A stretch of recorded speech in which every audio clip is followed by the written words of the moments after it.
had been impounded, bike za mahasla, kwa sababu mtu sijui amevuka vibaya ama amefanya nini, bike inawekwa, mtu anaambiwa 20,000 shillings. Your Excellency, hiyo ni jembe yake.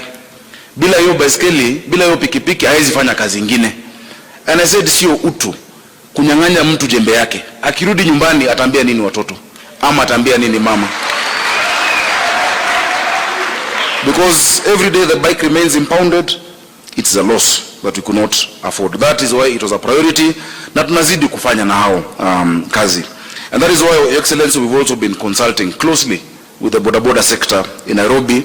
Tumekubaliana kufix routes, tumekubaliana pick up and drop off points ambazo ziko labeled na Kenya kwa hiyo team na wale wote wa Nairobi in their different circles, Your Excellency, ili wafanye kazi. Tumewakubalia, kwa mfano walikuwa wanaambiwa wasingie town. Na nikuuliza, kwani ukisema boda isingie town inamaanisha town ni ya watu wena gani? Kwani town ni ya wadosi peke yao? Tukasema bora kuna mpangilio, kuna njia unatumia, kama ni Eleselasi unajua vile utaingia, kama ni Moi Avenue, kama ni Kenyatta Avenue, na pale ya kudrop mtu wako na pale wa kupick.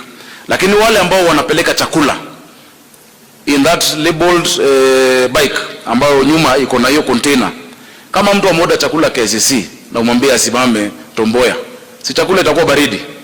So hao wanakubaliwa kwa mpango wafike mpaka pale wana deliver hiyo chakula, because there is big business, there is big business over there. So Excellency, just to touch on now 3 areas, if you allow me. Number 1, it is important that we instill proper road safety, and I'm very happy that the CS for transport is here and NTSA. Na ndugu zangu, tafadhali hii tusikilizane. Hii tusikilizane. Nyinyi mnajua vile tumefanya kazi pamoja. Your Excellency, nimekuwa patron ya chama ya widows, mabibi ya wale ambao wamekufa kwa sababu ya bodaboda. Huyu mtu unaona, traffic light is a suggestion. It's a suggestion to you. Red inamaanisha go na green inamaanisha go faster.